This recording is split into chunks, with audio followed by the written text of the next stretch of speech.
Bom dia! Você vê imagens exclusivas do local onde o adolescente Wesley de Carvalho foi morto durante um confronto entre criminosos em Cordovil. Houve um violento protesto após o crime. Teve até ônibus queimado no local. Jackson Silva, nosso repórter, acompanha esse caso desde ontem e tem mais detalhes. Alô, bom dia, Jackson. Olá, Clóvis Monteiro, bom dia a todos. Estive ontem ao local, sim, tá? Uma cena assim, muito triste, sabe, Clóvis? O pai chorando, a mãe também em prantos, sabe? Não conseguiu entender o que de fato tinha acontecido. Imagina só, às 4 horas da madrugada, o pai, né, o Bruno, e o Wesley, o adolescente, foram trabalhar, colocavam fogões dentro de uma Kombi, quando foram surpreendidos por um bandido que chegou em uma moto e efetuou vários disparos. Eles correram na tentativa de se proteger. Quando chegaram no interior da comunidade, mais traficantes atiraram mais uma vez. Infelizmente, esse menino foi atingido por 3 tiros. Chegou a ser socorrido, mas não resistiu aos ferimentos. Daqui a pouco eu volto com mais informações sobre investigações e também sobre as ações da Polícia Militar que está hoje no local também. Eu volto com você, Clóvis. Então vamos ao vivo com ele para saber mais detalhes, quando são 11h47, 31 graus a temperatura aqui no SBT Rio. Jackson, e aí? Você conversou com a família? Atualiza, por favor. Olá, Clóvis. Boa tarde para você, boa tarde mais uma vez para vocês que estão assistindo o SBT Rio. Os pais estão aqui no IML aguardando, né, a liberação do corpo. Daqui a pouco eles vão voltar ao vivo falar com a gente sobre isso. Mas antes queria falar como está o cenário ali no Morro do Quitungo, tá? Vem para mim, Pedro Mota. Olha só, imagina só, Clóvis, 4 horas da madrugada, o Wesley e o pai, o Bruno, saíram para trabalhar. Faziam isso constantemente. Pegaram fogão, pegavam fogões, colocavam dentro da Kombi e seguiam para Duque de Caxias, na Baixada Fluminense. Só que nesse dia aconteceu algo diferente. Um bandido armado em uma moto parou em frente a eles. Deu a volta na viela e já voltou atirando. Os dois correram na direção da casa deles, na tentativa de se proteger. Quando chegaram no interior da favela, encontraram mais bandidos fortemente armados. Os traficantes atiraram outra vez, achando que os dois faziam parte do tráfico de drogas. Esse menino, Wesley, ele foi baleado 3 vezes. Infelizmente, ele não resistiu aos ferimentos. Falei com o pai, a mãe está inconsolável. Agora, o que me deixou muito emocionado é saber que toda a população, assim, não conseguia falar, todo mundo chorando. Houve manifestação. O ônibus foi queimado, pneus em chamas, né, foram colocados em diversas ruas. Carros que passavam no momento voltaram na contramão. A Polícia Militar foi acionada, mas a situação não foi resolvida, tá? Ainda assim, houve mais protesto, mais de 2 horas de protesto, e as pessoas que precisavam passar daquele bairro ali em Cordovil ficaram sem saber o que fazer. Agora, o lamentável é que é mais uma vítima da violência no Rio de Janeiro. Esse menino foi vítima de uma guerra entre traficantes, bandidos que lutam pelo poder. Ele saiu com o pai para trabalhar. Infelizmente, não volta mais. Clóvis. Ô Jackson, vamos lá, qual é a idade do menino? 17 anos, sonhava, tá, em estudar, sonhava ser jogador de futebol, ajudava o pai a levar os fogões para Duque de Caxias, sabe, imagina só, uma criança praticamente, 17 anos. Tem até um vídeo dele, nós vamos mostrar na reportagem, ele comemorando com toda a família. Foi o último dia 28 de agosto do mês passado, ele comemorando com a família. Foi o único momento em que ele se despediu. Na realidade, a mãe nem sabia que era uma despedida. Imagina só, ele saía para trabalhar com o pai, aí vem bandido tentando invadir o território e atira, pensando que ele fosse traficante. E o pai, foi muito emocionante, que o pai falou, olha, nós não somos traficantes. se querem pegar traficantes, que vejam quem é um traficante. Ele mandou um recado para o Peixão, que é do Complexo de Israel, uma comunidade que fica perto dali, comunidade rival. Ele falou, nós não somos traficantes, estamos trabalhando para sobreviver. Como é que você manda, com o Peixão isso, como é que você manda traficantes para cá, para invadir uma comunidade com várias pessoas lutando para sobreviver? Sabe, uma cena muito triste, sabe? Marcas de tiros em toda parte, caixas também d'água assim, metralhadas, uma cena de terror, Clóvis. Obrigado por enquanto, Jackson. Olha aqui, gente, com esse adolescente, cresce o número de vítimas de balas perdidas, de confronto de traficante, de miliciano, de operação policial. Só de crianças temos aí vítimas inocentes que triplicam o número do ano passado. E não se pode normalizar esse tipo de coisa. É impressionante. Obrigado pelo relato, Jackson, o repórter vivendo o que está acontecendo, se sentindo na pele, né, a reação da população. É uma população que é quase invisível, porque parece que quando acontece com eles, não vai ter consequência. Vira-se a página, amanhã um outro tiroteio, outra vítima, é uma loucura. Obrigado, Jackson. Ele tá acompanhando outro caso, já já nós vamos falar sobre isso. São 11h52, não é isso? Bom, vamos trazer aqui a opinião do nosso convidado de hoje, vamos? Doutor Rafael Bastos, bom dia, muito prazer, nice meet you. Bom dia. Já percebeu que eu não sou Isabelle, percebeu? Percebi, Bom, mas é um prazer estar aqui prazer com você, é meu. com os amigos do SBT. Eu sempre assisto vocês. Esse caso é um negócio recorrente, lamentavelmente rotineiro, pior, dramático, que a gente pode garantir que não vai ser a última vez. E aí, doutor? Sem dúvida nenhuma, Clóvis. O que é... Ali é uma guerra de facções criminosas, né, que disputam um território que, na verdade, é do Estado. Né? Eles disputam aquele território como se pertencessem a eles. Ali a comunidade do Comando Vermelho, o Peixão ali do 3º Comando. Mas no meio dessa guerra tem a população. Né? Então, o que a gente viu hoje aí, na verdade, é quase que um ato terrorista, né? Para poder impor, né? Porque ele se impõe através do terror. Né? Eles chegam metralhando, eles chegam matando, uma demonstração de força, de poder, mas uma família que chora aí a perda do seu filho, né? No meio dessa guerra entre facções criminosas. As organizações criminosas, sem dúvida nenhuma, são o pior problema de segurança pública, não só no Rio de Janeiro, mas no Brasil. O repórter Jackson Silva esteve no local e conta tudo pra gente agora, Rodô. Matou inocente aí, ó. Tá vendo? Mais um inocente, acabou. Dor e revolta. Infelizmente, a gente mora dentro da comunidade, a gente estava saindo para poder trabalhar. Todo mundo sabe que todo sábado a gente sai para trabalhar para poder vender o nosso fogão na feira de Caxias. Entendeu? Eles trabalham no Lava Jato, eles nunca foram envolvidos com nada.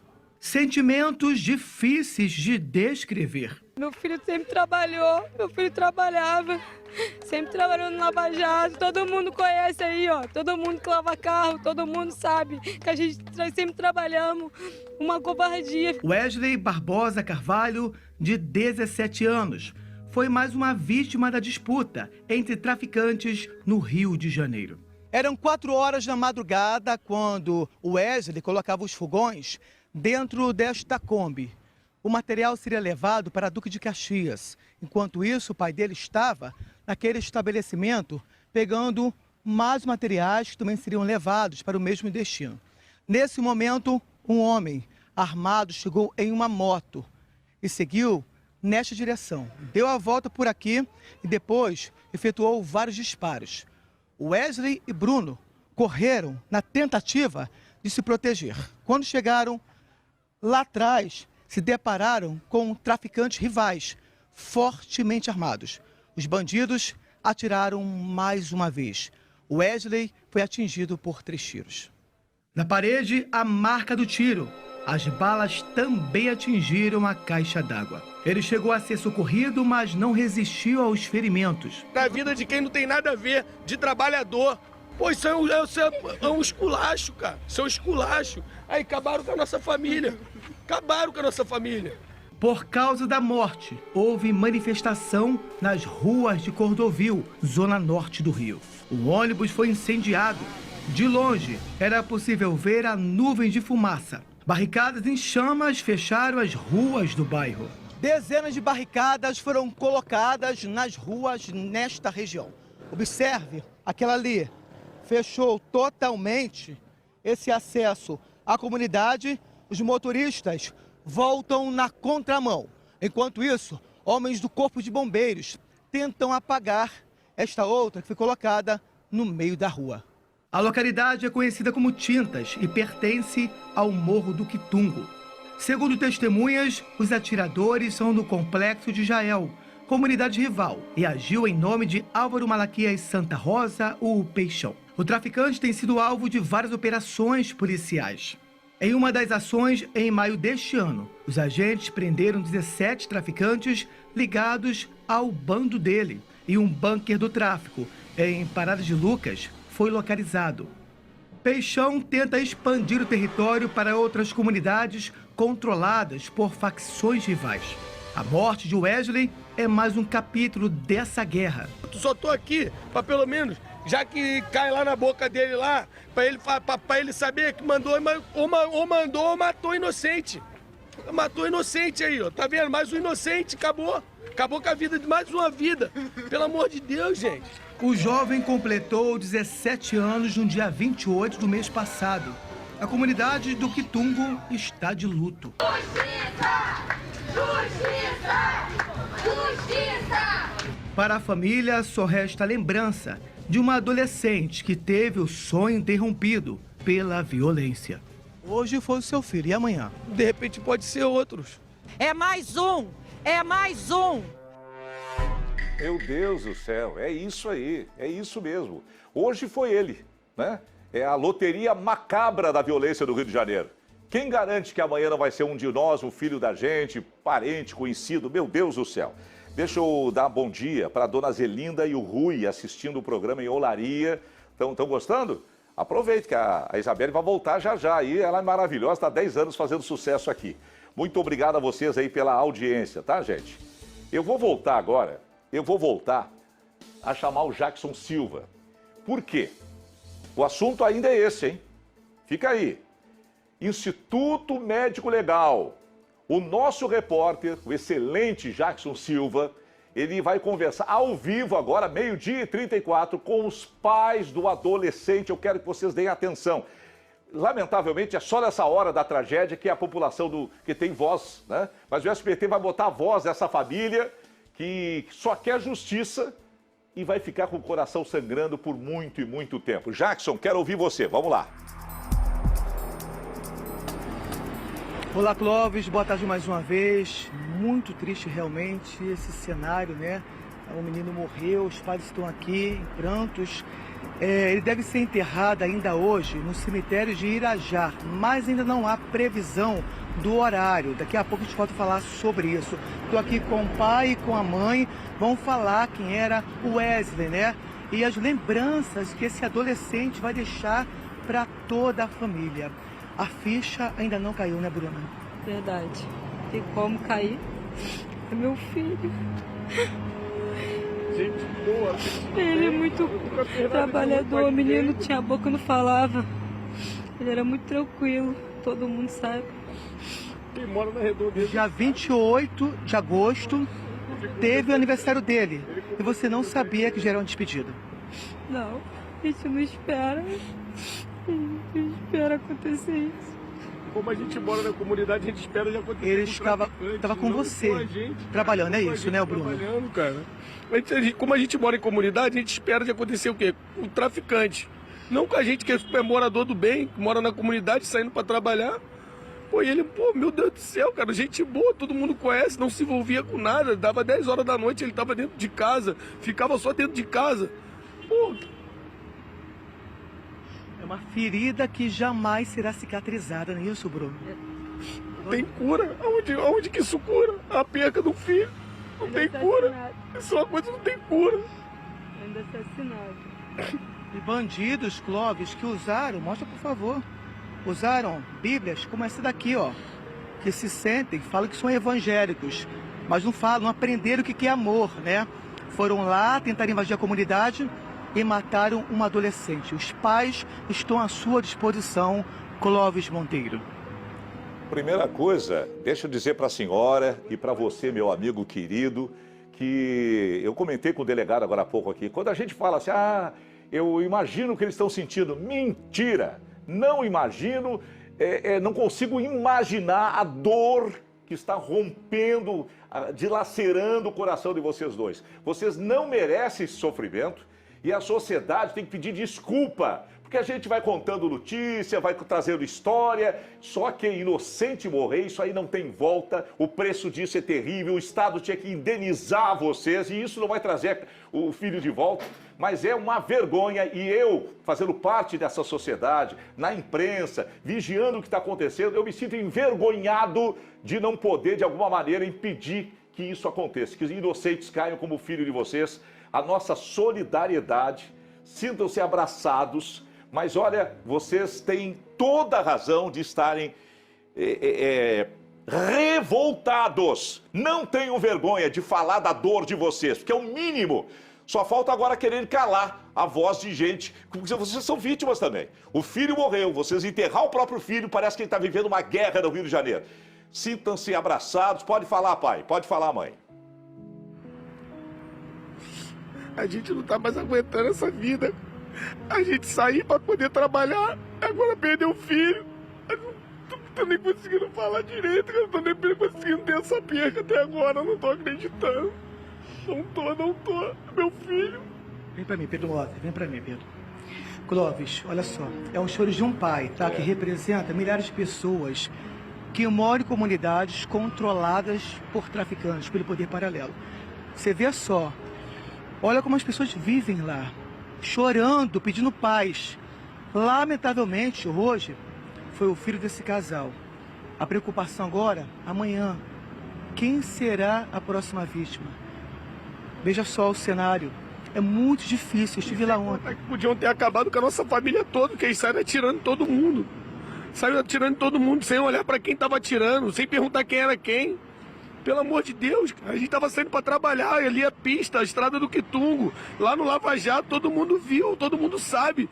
A gente tem milhares de conhecidos em Cordovil, no bairro de Cordovil, como do outro lado, como desse lado, todo mundo conhece a gente, sabe que a gente é pessoa do bem, sabe que meu filho é trabalhador, sabe que ele sempre trabalhou.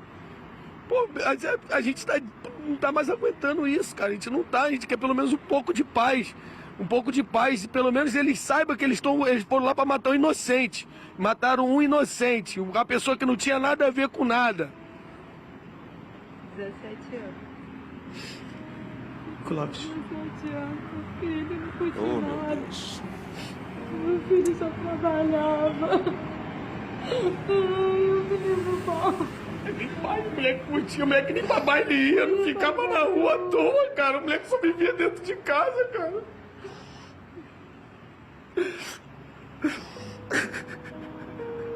Meu Deus do céu.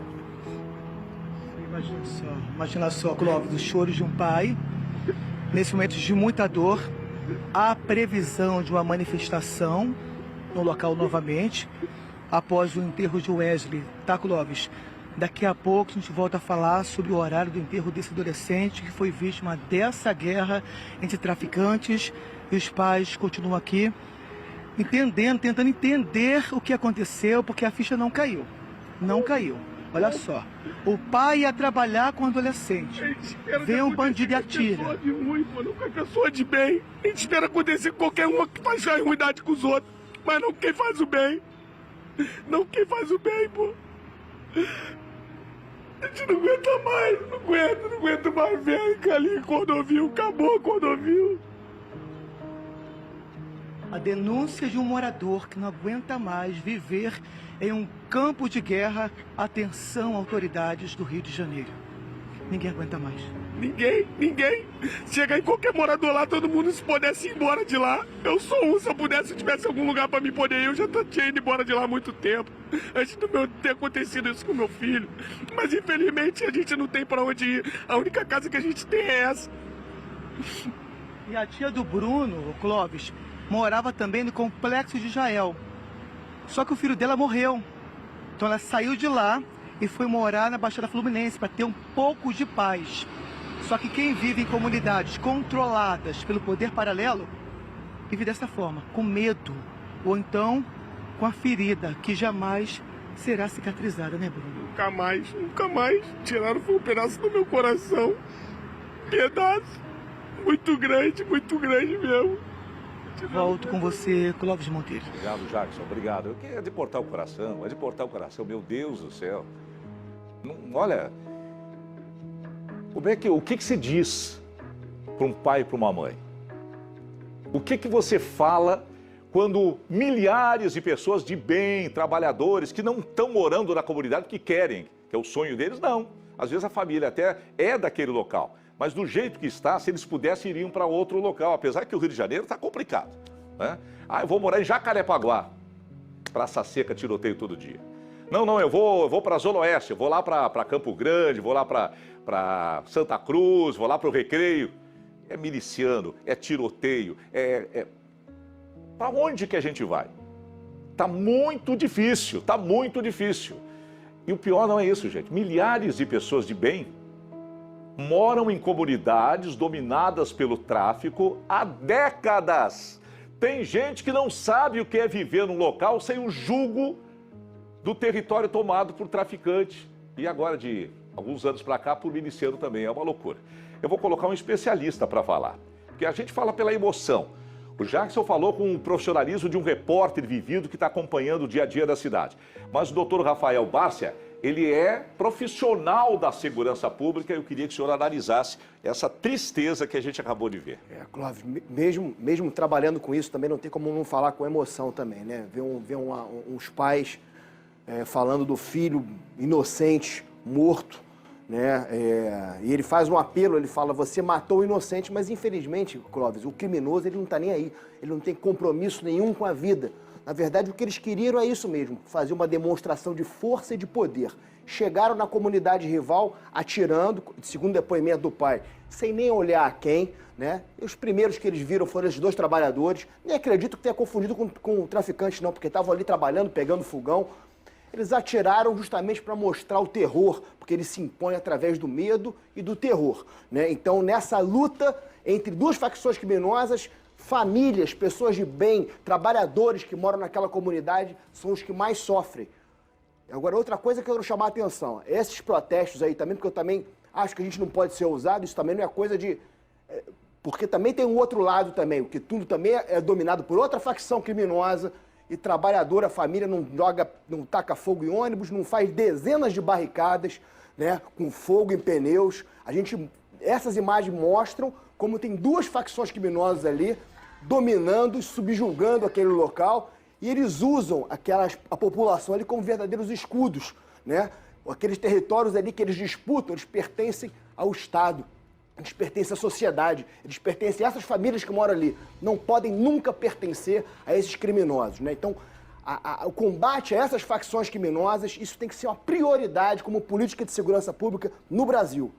Outra coisa, doutor, é o seguinte, esse casal está chorando a morte do filho. Às vezes, a pessoa que perde o ente querido para a violência do tráfico, nem chorar e reclamar pode.